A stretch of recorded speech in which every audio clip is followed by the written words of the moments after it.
Hey everyone, this is Mrs. Moriarty, and I'm here to discuss with us our continuation of concept number 3. Remember, we have already previously taken some notes in this concept, specifically on some of the steps of transcription. So what I'm going to cover in this video is a small recap of transcription, and then we're going to move on to the next step, which we know is translation. So remember, the last slide that we left off from last time we took notes was the example of transcription slide. Remember, I asked you to replicate the DNA sequence that you see on the board and then take some time to now act like RNA polymerase and transcribe the DNA into RNA. So what your sequence should have looked like was something like this.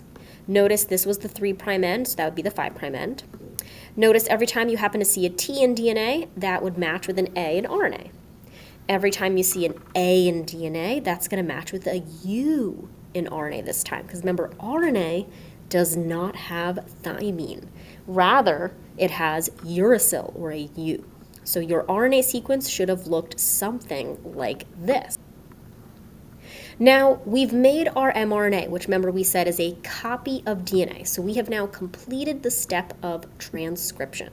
So here's where we said we needed to take that copy and now turn it into the language of proteins, which is where the second step of protein synthesis comes in, and that is known as translation. So in your notes, you're going to see some diagrams with some arrows. I recommend replicating what's on the diagram and the arrows. So looking to the messenger RNA first. We know that the mRNA is the transcription, the transcript of DNA. We know that it's single-stranded. We know that it follows that RNA base pair rule. But when it eventually arrives to the ribosome, it is going to be read in threes. And when we say it's read in threes, it's because it's reading what's called a codon. So those are 3 mRNA bases. So I would take a moment and bracket that around your notes and draw an arrow to the description of a codon. Now looking to the one on the left, remember we said this is tRNA, transfer RNA. It actually kind of looks like the letter T. So we don't have to know anticodons for right now, but anticodons are just the opposite of what's found here. This is to ensure that tRNA is nowhere to go, but you guys do not need to know anticodons. But what I do definitely want us to know is the fact that this right here, that is representing the amino acid that the tRNA carries. And remember, it's that amino acid that serves as the building block for all of the proteins that's going to be made at the ribosome. So looking to the big picture of translation. So now we're going from mRNA to polypeptide, or protein. Where this occurs is the ribosomes in the cytoplasm of our cells. What is going to be the starting molecule? That is our single-stranded mRNA, while our ending molecule is going to be a polypeptide or protein. So here on this slide, these are more of the specifics, or the steps of the process. So looking to the animation here, we see mRNA, which is this guy here, attaches to the small subunit of the ribosome. That's that purple guy here. Ribosomes are going to read the mRNA in threes, right? Those are those codons. Here, these are our tRNAs, and we see that they kind of pick up and drop off our little amino acids. So they kind of serve almost like a taxi service, picking up and dropping off the amino acids at the ribosome. And this is going to continue to occur until they reach what's called a stop codon. This is going to be a part of the code that tells the ribosome we no longer need to add any more amino acids. The protein has been fully made. And when it reaches the stop codon, notice the ribosome then detaches off the mRNA, and now the protein that gets made can then fold up into whatever protein it may need to be.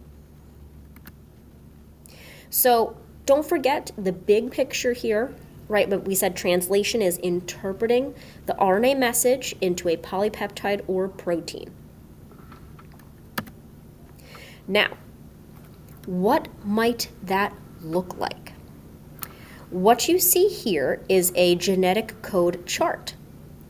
On the outer parts of this chart are actually all the different types of amino acids that can potentially make up a protein. And there's actually only about 20 or so that naturally occur. But on the inner part of the circle, these are all the potential RNA nucleotides that can code for an amino acid. So I'm going to take a few moments and we are going to transcribe and then eventually use our genetic code chart to translate into a protein. So in your notes, you want to take a moment and copy down this DNA sequence where you see DNA sequence. You are then going to take a moment and you're going to transcribe this DNA sequence. Make a copy of the DNA in the form of RNA. What your RNA should look like is something like this. Now, because the RNA sequence is always read in threes, let's break up the mRNA sequence into threes. So now you should have a total of 1, 2, 3, 4, 5 codons. So now the last step of protein synthesis is taking the RNA and translating it into protein language. So this is where that genetic code chart comes in. So looking at our first codon here, this is AUG.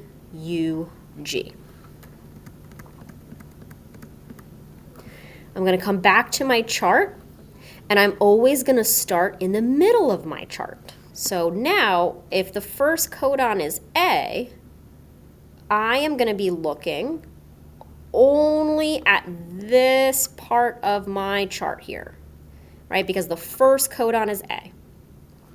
The next nucleotide we said was U. So now I'm going to go to the second part of my chart, and now all I'm focusing on is this area here. The third letter was a G. So that means AUG makes the amino acid methionine, or MET for short. All right, so let's do another one together. Now, the second codon is CGA. So coming back to our amino acid chart, we know that C is our first letter in the codon. So now we're going to look at only this half of our chart. Okay, so that's C. The second letter in this codon was G, so that means we're only looking at this part of the chart.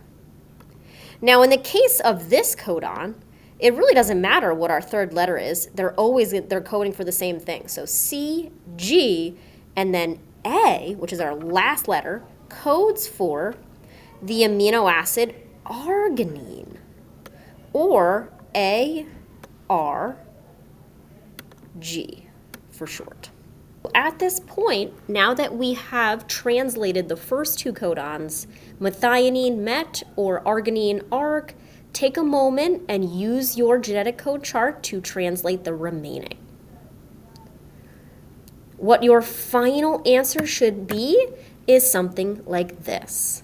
Methionine being the first amino acid, arginine being the second, serine being the third, cysteine being the fourth, while UAA codes for a stop. And remember, stop is not an amino acid.